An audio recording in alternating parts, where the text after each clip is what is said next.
It was a third Arsenal loss in a row. That is it. Losing to Liverpool 2-0 at the Emirates, and they've been knocked out of the FA Cup on the third round. Welcome to the Rokani Media Football. How are you guys and where you're watching us from? I go by the names of Rokani David. Smash the like button, comment and share. If at all you're watching us for the very first time, endeavor to subscribe to this channel so as not to miss out on stories that we do upload in here on a daily. And it's really nice to be talking to you here onto this channel because you guys are really great and I love the way you come in through and obviously socialize with me. The interactions are always nice. But let's continue to subscribe to this channel so as we hit that magic number of 20,000 subscribers before the end of this month. So we thank God for the gift of life, right? The Muslims, Balak Rafikum, and let's get into the player ratings. David Raya, 5 out of 10, though.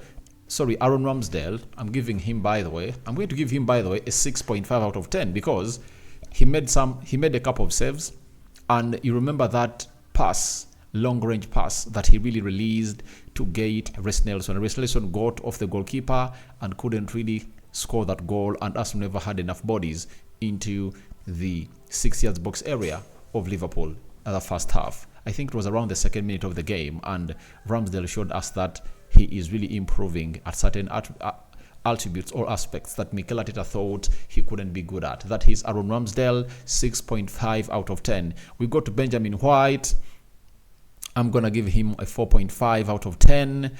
I really believe Arsenal lacks a lot, especially going forward. You know, he should be doing better for the club of Arsenal, but I don't really see how he's going to become one of the best right backs at Arsenal. You know, the level at which Arsenal is going to hate to go at deserves players who are really the best or one of the best in the world in those positions. And when you look at the right back of Arsenal, it's really lacking. And when I see to it that Arsenal is being linked to Frimpong, I understand the reason as to why Mikel Arteta really wants this to happen. And I want to be shocked if at all Arsenal in the summer transfer window, they go ahead and really flaunt one of the top targets to be a right back or a left back in there. For even the right transfer window, they might really come up with that resolution to really get in one who can obviously surge the final third of the pitch. Then we go to the left back, Jakub Kiwior, responsible for the goal, the first goal and own goal, and for the quality that brings up on the field of play. I don't think that he should be blamed for what he's really doing. You know,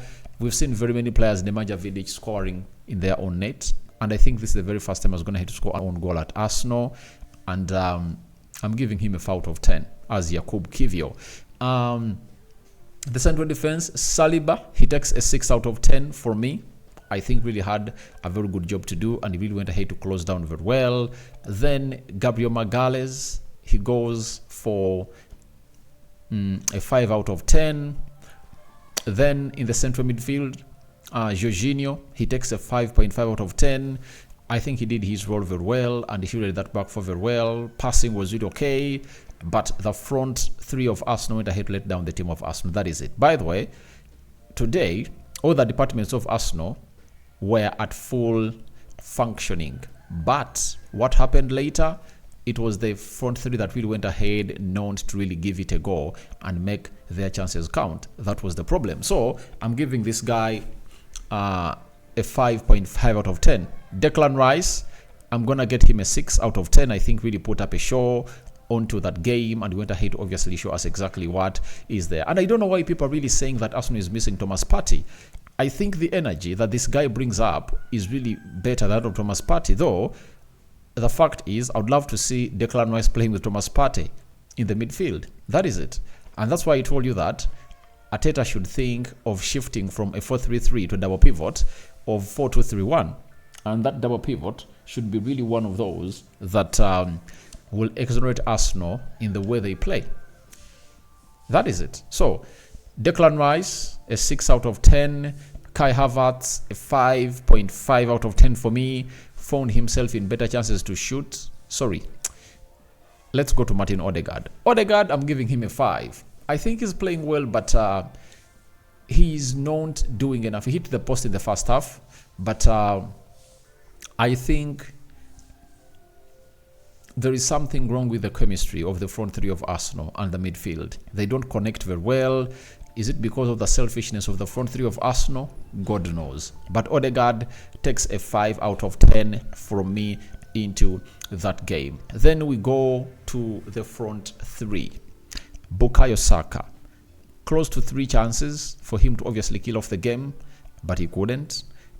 I've been vocal about everything that's going to have to be happening around this guy, and most people have called it an agenda, but it's high time Arsenal went in for a player who can come in through and really outcompete Bukayo Saka. Maybe we'll get something special out of Bukayo Saka, but him knowing that he is a guaranteed starter for the club of Arsenal affects him a lot, and negatively, because he won't get you that extra energy. That is it. And you wait, when they go to the Euros, you'll see what this guy is going to pull up for, because you'll see players like Phil Foden there. There is this other guy, Carl Palmer is there, Gerard Bowen is there. So he's having stiff competition, and I think he's already guaranteed a place in the squad of Arsenal to go to play in the Euros in Germany in June, this year. But it's really going to be hard for him to obviously play a full 90 minutes like he does at Arsenal, because it's going to be a different narrative altogether, and a lot is going to be called for this guy to obviously show up on the field of play. That is it coming in from Bukayo Saka. I'm giving him a 4.5 out of 10. He's really one of those players that I think he had lots of chances to obviously kill off the game, either with an assist or with a clinical finish. And that's why I always tell you that what shows you that a player is really good is how he acts in such big games. He found himself in better positions of shooting and really releasing other players, but he never went ahead to do justice to those chances, and that's why I've gone ahead to give him a 4.5 out of 10. Reece Nelson, by the way, in the first half, he was one of the better players, but in the second half, I think he never represented. I never saw him really put in an effort. But in the first half, he was really, really, really nice, and I really liked the way he obviously went ahead to try to utilize that space that was in between Trent Alexander-Arnold and Konate, and he was really one of the best, the first players on the pitch to get one of the best chances on the field of play. And I'm getting him a 5 out of 10 for me. That is Reece Nelson for me.